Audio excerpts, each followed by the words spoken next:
Good evening, everyone. I only have one title. I'm a friend of caste. That's the only title that matters. And in classic fashion, I want to invite my panel, Mr. Daniel Kalinaki, to Mr. Robert Kabushenga, and then Winnie, Kiiza.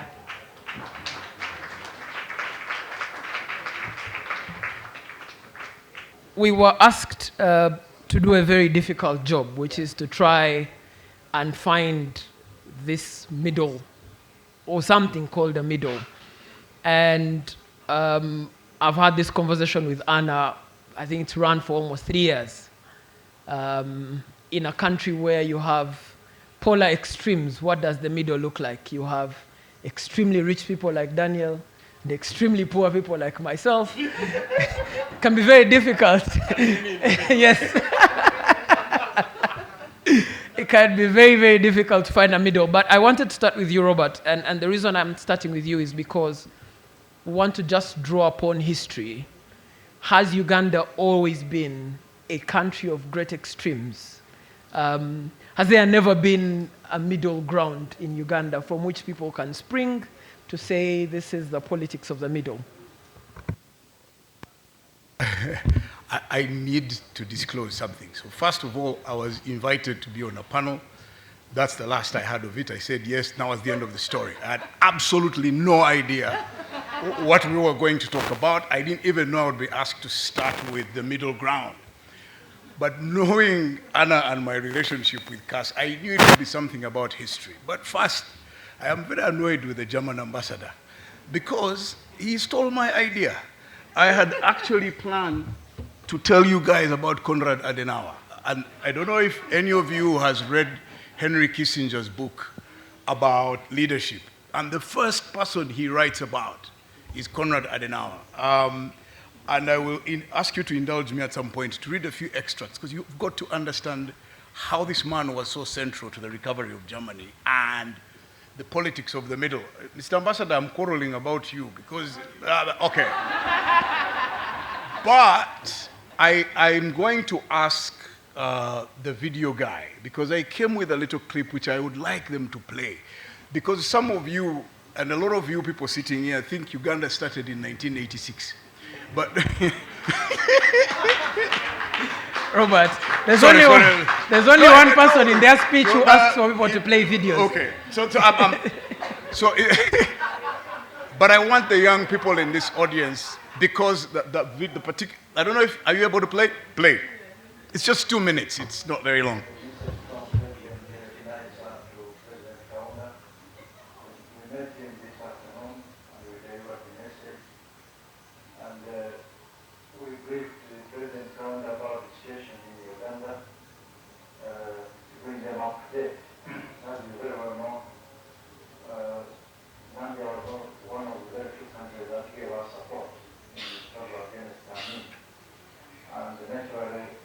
In Uganda was very keen that we should keep them informed of the situation and developments in Uganda. This is why we are here. Still in Uganda. Are they there as long as the Uganda government asks them to stay? Everyone is wondering who that is, apart from General Muntu. Wish to withdraw the troops because they completed their mission. And they have asked the Uganda government to be in the processes of this withdrawal. But the Uganda government had decided that during the other period when we were still president, that we will need a period in which we will have to train our own army, because the old army was lost out and has been demobilized, or is in the process of being demobilized. So we need a period in which we shall need certain troops of permanent remaining in Uganda for purposes of training our army. Who are these people? Thank you very much. That was 1980.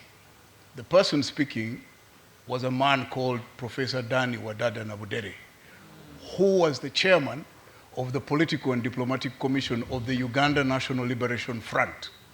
Seated on his left, his right, was Daniel Omara Atubo, who was then, I think, head of legal. And then on the left was Eria Kategaya. I can't remember who the other guy was.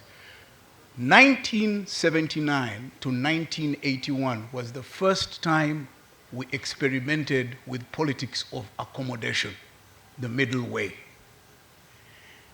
But that's the point at which the politics of winner takes all tore the country apart completely.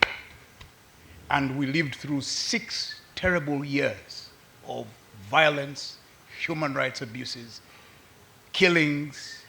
This place where you are sitting, you could be sitting here and gunshots anytime. So we were in the middle of a civil war.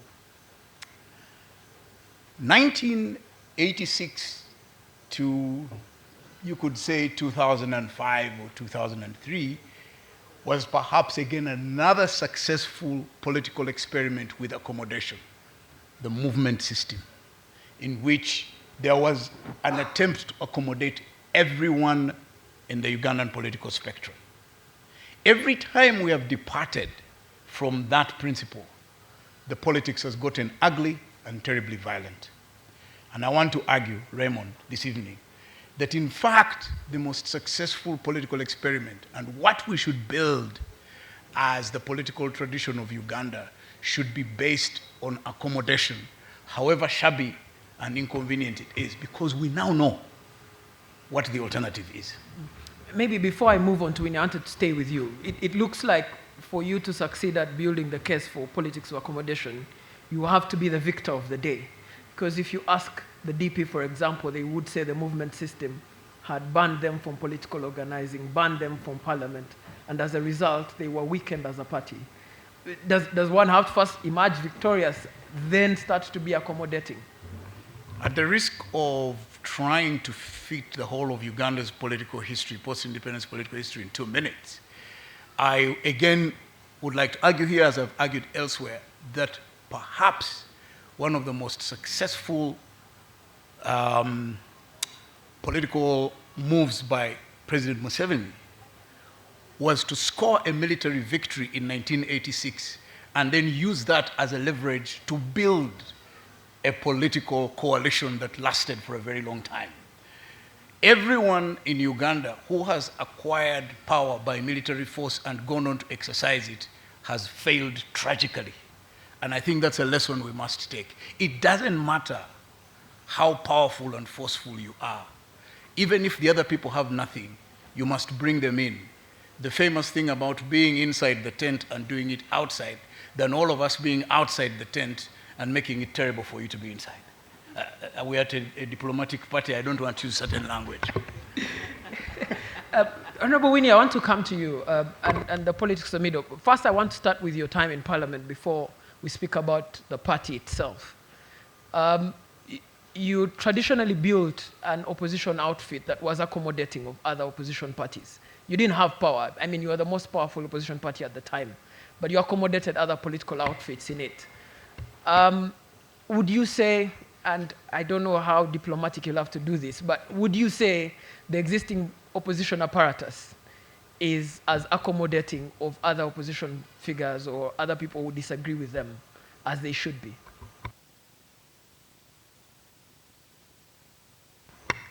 Thank you, Raymond, and I would like to congratulate Anna for the time you've been with us, trying to help us build democracy together and enabling us to sit here to talk about, again, democracy.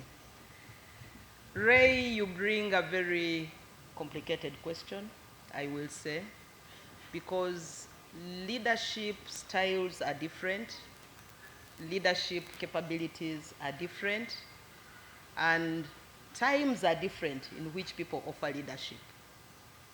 The times we are in currently might be different from the time when I was leader of the opposition.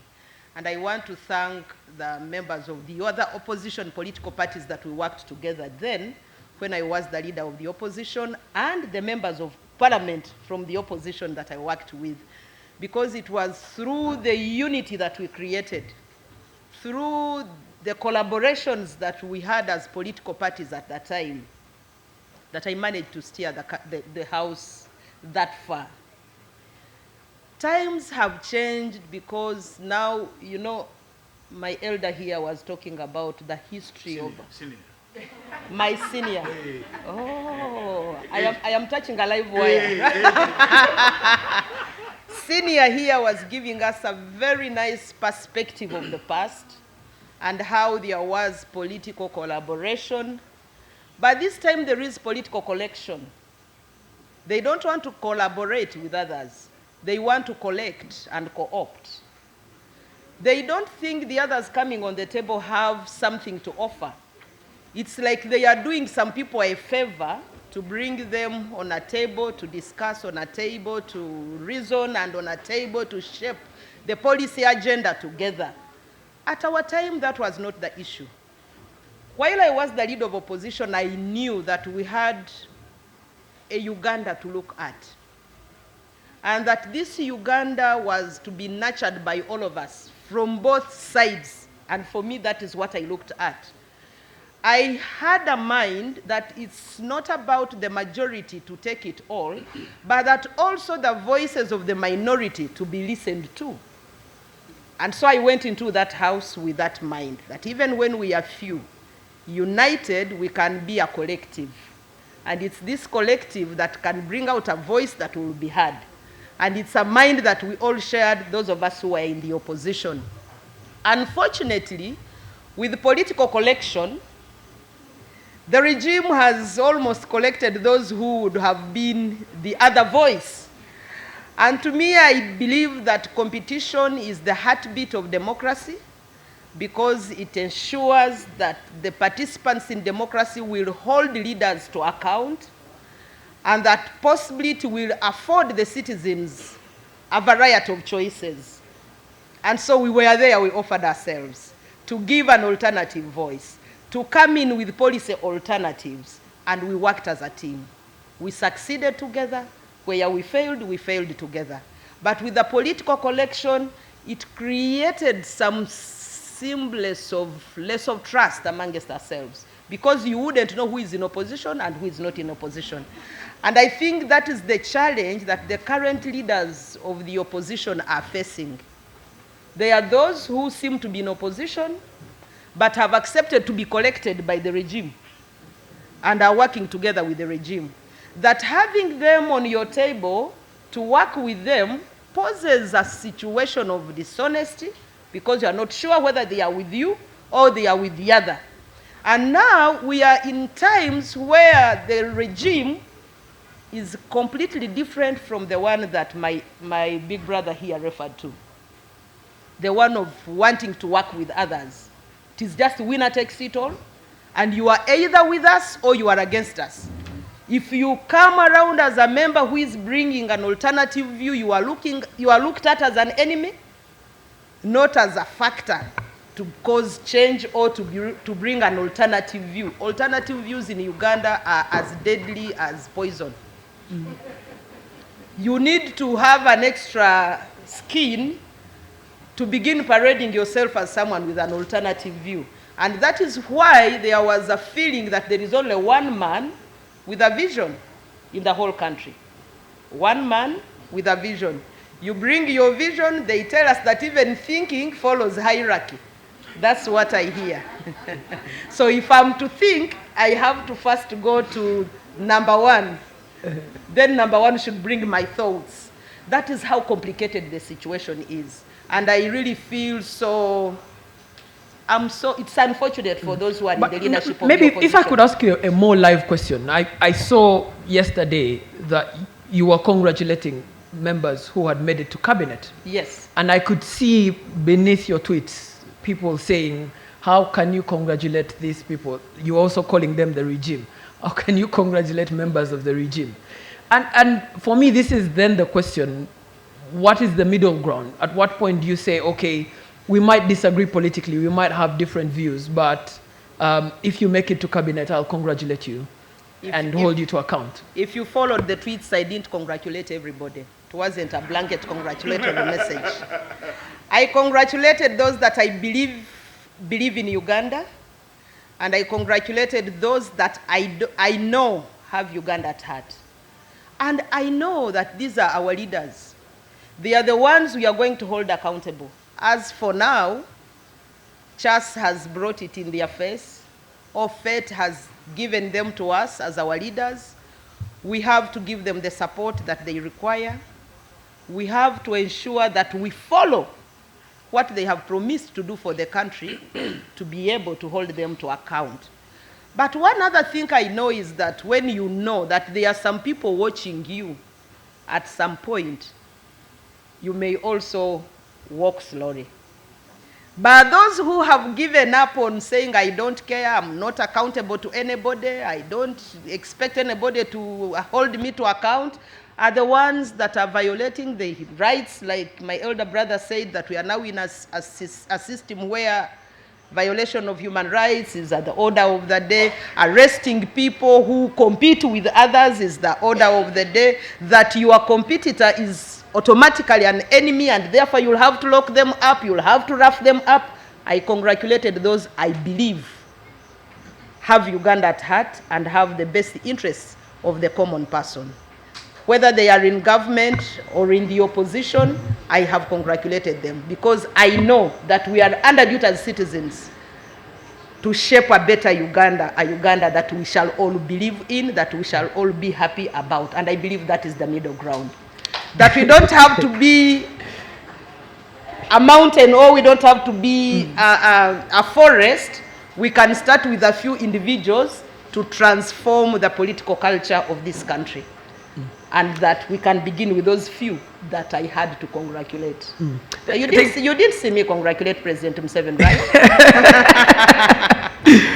I mean, we are talking about middle grounds here. I know the ones we can begin with for the middle ground. Yeah.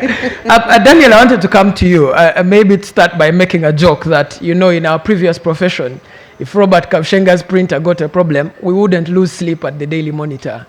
That our opponent and competitor cannot print their paper.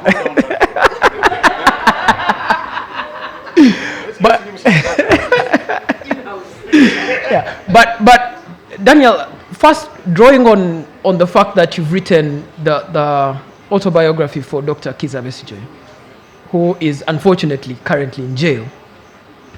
The question I'd want to ask is, at what point in researching this history did you discover that, you know, competition was becoming unhealthy as a political culture in itself? And what was the departure point in Besigye's politics and Museveni's politics that created this very unhealthy competitive political culture now that we have, where you're either for them or against them? You're either the regime or the new Uganda. There is no in between.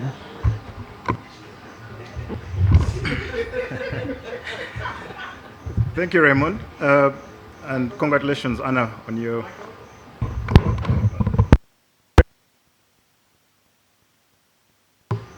Ben, can you give us the physical microphone? Yeah.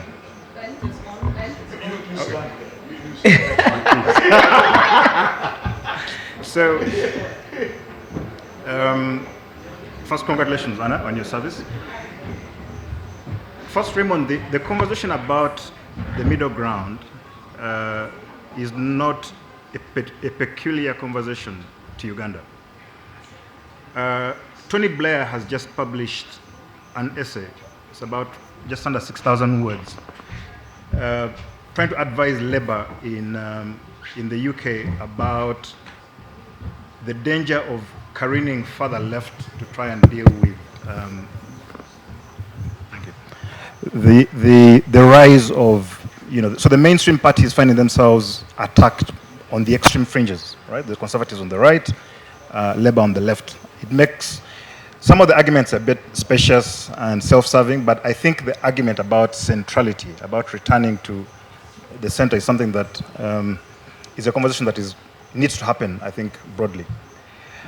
Let me answer the question you asked about Besigye in a broader context rather than in the personality. And I'll kind of go back to the history arc that Robert mentions. The first is that in '86, he's correct that the NRA won a military victory and then built a political alliance around it to make itself more accommodating. The problem was that that was not a principled partnership. The Democratic Party then, unlike today, the president of the party is here. Robert's remarks were made before the president arrived. So when the late Dr. Paul Kawanga Semogere meets with President Museveni and his entourage in Nabingo, as Kampala is about to fall, and they're having a discussion about building the broad-based government, there is, to the best of my knowledge, no structured and principled conversation about what that partnership would look like, what the obligations and responsibilities of each party would have. The discussion was primarily about positions, all right? Who would be nominated to serve in the government. So while, for instance, a lot has been said about, my friend, the Honorable Minister, and the partnership we entered in with the NRM, it's an improvement because there is a document. There is an attempt to have a structured engagement between one party or the other, whatever you think about that arrangement. So the first point is that a large part of our problem as a country has been the lack of principled leadership and therefore principled conversations and power sharing agreements. The second point, which again has become very contemporary, His Excellency was speaking about the anti-sovereignty bill, is that when Robert speaks about 1980 and the clip, I think the real story is the year before in Moshi, where there was, for the first time, an attempt, we'd had the Lancaster Conference, so we'd had power handed to us in London. It had taken us fewer than a year to start fighting amongst ourselves. So independence is in 62, the Nakulabe killings are in 63, culminating in 66, 67, the overthrow of the constitutional order, and then Idi Amin, etc., etc. So Moshi, the idea behind Moshi was that we got off on a false start. Can we sit as Ugandans and agree amongst ourselves? The fact that it took place in Tanzania and the fact that Tanzania had an outcome in mind and influenced that entire process, I think is a problem. So the conventional wisdom of the liberation war in 79, which removed Idi Amin, was that it was a good thing. And there was definitely lots of good about removing Idi Amin. What would have been better would have been for Ugandans to get rid of Idi Amin himself, because maybe that would have allowed us to have the conversation that we failed to have in Moshi. So I want to ask the more delicate question because I'm young. This wait. history is... Raymond, yes. We need to clear that small issue about printery. Because it gives politicians some education. Yes. That situation actually happened once or twice. The printing press at the Monitor failed, and they called me at night to accommodate them. And I gave the order that their paper should be printed. Yes. Then after that, a very senior politician called me to reprimand me why I had allowed an opposition newspaper to be printed. And this is what I told him. Now, the Europeans here may not understand this or may not relate to this. I said, when the children of when your co-wife has no salt, you must give her, because her children must also eat. The quarrels between the two of you over the husband can be managed differently, but the children is a different matter. The employees of the Monitor were entitled to a salary regardless of their politics. So we printed the newspaper and the industry thrived. Mm-hmm. That's all I wanted to say. So don't create the impression. I wouldn't. I was there when we structured even the COVID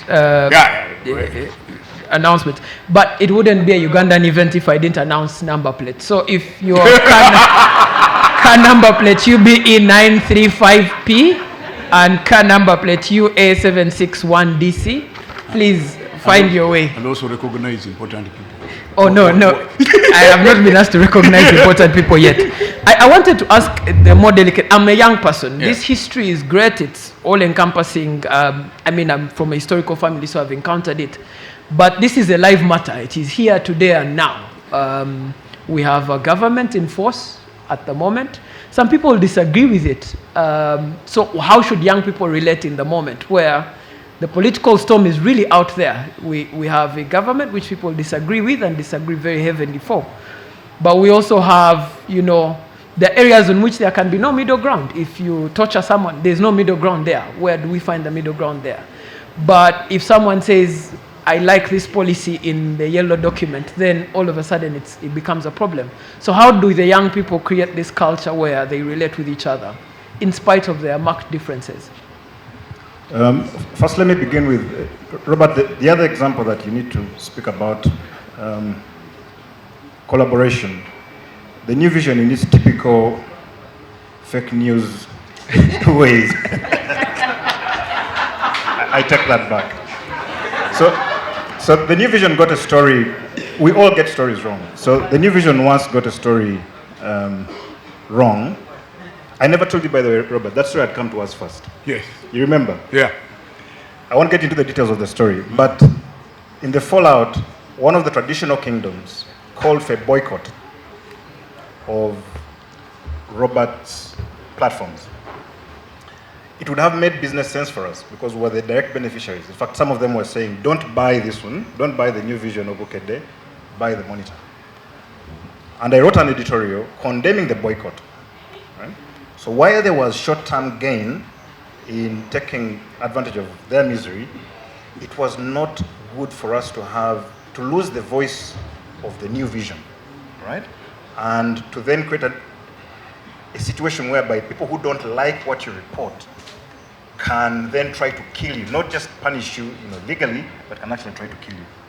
But to the question, Raymond, that you ask, in terms of younger people, I think the history is important, right? And some of us who are a bit older, we kind of tend to bang on about things from the past, but you can't understand the present and the future until you've understood the past. I'll give you an example. There's someone who's just been dropped out of cabinet, and there's been a lot of, interest in their continued participation in cabinet. But that person represented a constituency without whose inclusion a part of the country would not be part of the country, all right? And so younger people, I think, need to have that understanding of the challenges that we're having, then bring new ideas, right, and new knowledge and new insights to the problems of today. I don't think the problems of Uganda today are primarily political. I think they're primarily economic, right? And the contestation for political power is primarily to try and solve economic problems. And the reason young people are frustrated, rightly so, one is that those who are, fairly educated can't find accommodation in the political structures. They have been bastardized and commercialized. They also can't find space to actually have the conversation. I'm not sure that if we're not in a diplomatic or quasi-diplomatic agency, that we can actually have a conversation about democracy of this manner amongst ourselves. So I think younger Ugandans must understand and articulate, first of all, their economic interests, and then propose a new politics, right, that seeks to build a new country, a country that reflects their different but collective interests as Ugandans. And I think that is the generational challenge that you younger Ugandans have to face. But Winnie, maybe I come to you and then to Robert. The point of going to a competition, particularly an electoral competition, is to get a mandate. And there's every sense in the thinking that if I defeat you at the ballot, then I must be given a chance to govern, This is what someone was telling the Honorable Justice Minister here, that we are the ones in government, so we have the bedroom, so we must govern. So when you're governing, the reason people get the mandate is so that they can govern. And it's very difficult to accommodate people who've been defeated in an election and bring them into a governance structure where they were not voted for. So maybe the question I wanted to ask is, should we tailor the rules of the competition so that whoever emerges the winner is allowed to govern? Or should we then tailor the politics of the government so that whether the winner or the loser emerge from the election, they are all a part of government? Thank you so much. You know, you believe that you are in a bedroom until you are equally... until you are equally... Honorable, we are in a diplomatic compound. Yeah, we are in a diplomatic compound, and until you are equally muzzled out of that bedroom, you can never be sure that really the bedroom is a rosy one. But coming back to the question that you have asked, I think I said it from the beginning that the aspect of competitive democracy is a very healthy idea. Yes, competition is the heartbeat of democracy, like I said, but I want to say that our constitution also does not provide for a win-win situation. In a situation where we have been with you in a contest and you have won, what does it say? It only allows me to just say, I congratulate you, you have won, I concede. But it would only be out of your well-intentioned heart that you'd say, Winnie, you had these issues. Like when I was the leader of the opposition, we would come up with alternative views. So the people in government had the liberty not to take our alternative views, but they were also at liberty to take the views. We had to struggle to arrive to a consensus that our issues, for example, the ministerial policy statements and the alternative policy statements from our shadow ministers should be discussed together so that our good ideas can also find their way into the policy agenda of the country, to the extent that at the time when they are bringing the document from a particular ministry, even our opposition policy has been incorporated. At that time, we found some breathing space, and it was accordingly incorporated into our rules of procedure. That is now the practice. But at governance level on the top, what is it like? On the top, it's just you either, the one who has won either comes to collect you without even an agreement with your political party, or with or without. It is just to the convenience of the one at the center. Yes, I would believe that because competition is the heartbeat of democracy, because it gives the citizens at least a variety of choices, because it enables the citizens to hold their leaders to account, because it also encourages and drives innovation, it would be very important that the persons you have been with in a contest, you look at them as also equal partners and equal players. By the time we go into a competition, it's not that really I think that we should flex. But when you bring in the flexing and you are arresting people, you are not allowing even some of your competitors to hold rallies, you are not even allowing them to reach the polling stations, you are arresting them. Even after the election, you are beating them up, you are killing some of their supporters. How on earth would I come to join you? Already you have created a barrier. But there should be steps that will guarantee that even if you win, I can be able to work with you because we have been talking from the beginning. But this talk does not happen in the current situation.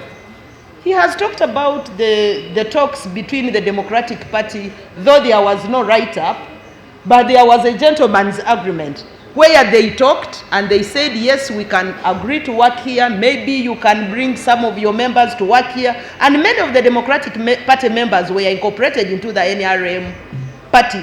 By then it wasn't party. Movement when they took power. Currently, you can't. It is either them or us. And the contest is so sharp that the ones who have the instruments of coercion will coerce everybody to box you in a corner until you either surrender or you accept to be arrested. So there is no platform that allows us to talk. We thought possibly the iPod would be that nice platform that would allow the political actors to talk together, and by the time they reach the moment of election, They are in agreement, they are creating a leveled ground for everyone, every actor. That leveled ground has never been. And so we end the election when we are all bitter. Bitter that we have been beaten, bitter that we have been cheated, bitter that we are not allowed to participate freely.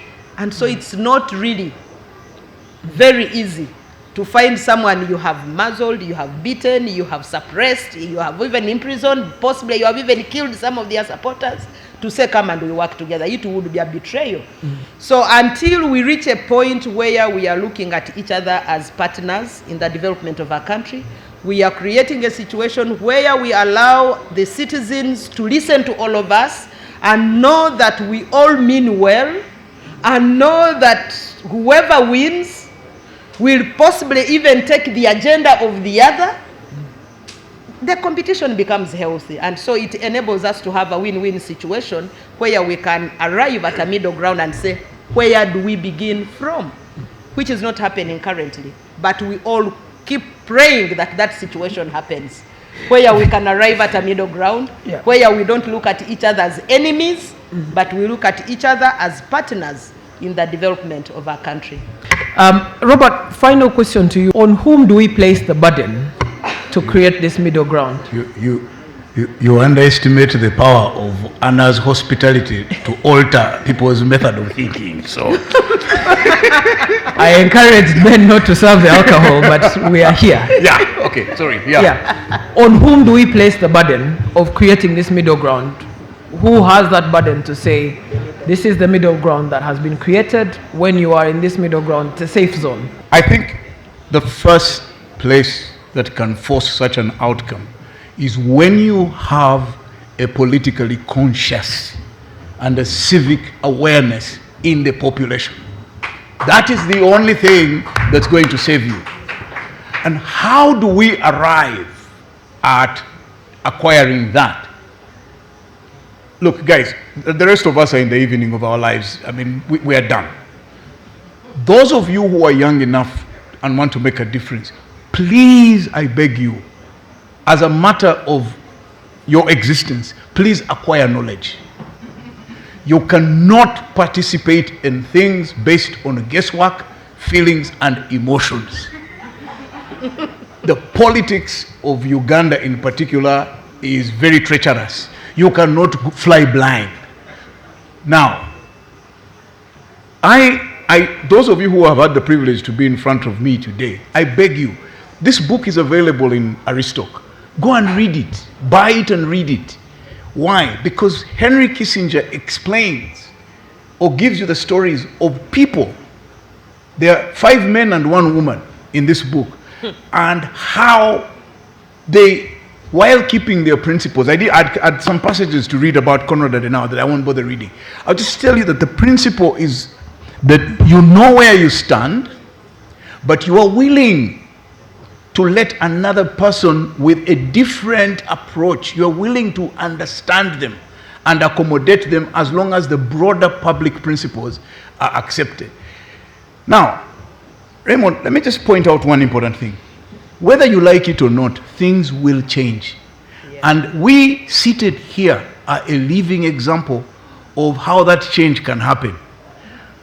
And today I want to give my tribute and credit to Honorable Gerald Karanga. Gerald, I really, really commend you. Gerald made a statement at Parliament that he had his views of politics and how he wanted to do them.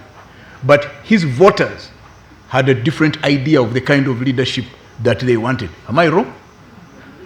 And you accepted. And now you haven't sold out your principles, but you've understood that there's a bigger picture. Now, there was a time, believe it or not, when I was the spokesman of government and Honorable Norbert Mao was in the opposition. And both of us fantastically eloquent. Today, when Norbert walks in, it's me who has to stand up. Yeah. There was a time when me and Daniel were fighting in the market for dominance. Now we're both unemployed. So By the way, this is a panel former. We are all formers here.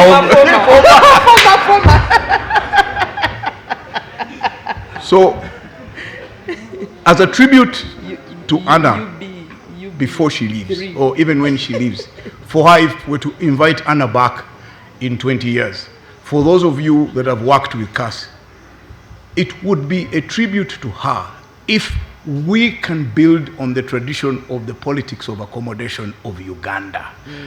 That is the point where we need to look for that middle ground. The politics of absorption, the politics of conquest are a Pyrrhic victory. Stokumpia. Nayengamfu. That is the problem. So, sorry guys, this is a bit of a local thing.